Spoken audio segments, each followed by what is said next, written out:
Real talk po tayo mga Los. Ito ang realidad kapag pinasok mo ang mundo ng digital creator.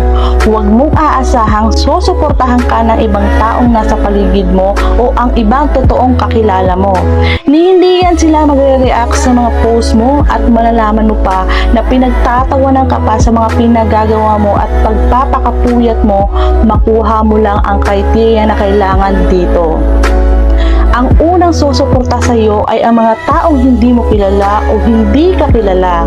Sila yung tutulong sa iyo para maabot mo ang hinahangad mo. Sila yung mga kapwa natin, content creator. Yung mga kakilala mo, saka lang sila maniniwala kapag kumikita ka na dito. Yung dating dinededma ka at initsipwera ka, kapag nakita ka nilang kumikita na dito sa pagpapakahirap mo, bigla na lang yan magme-message sa iyo at kukumustahin ka na dati naman hindi nila nagagawa noon. At kapag bumitaw ka naman agad o sumuko sa ginagawa mo dito, sila yung unang tatawa o pagtatawanan ka sa pagpapakahirap mong ginagawa dito.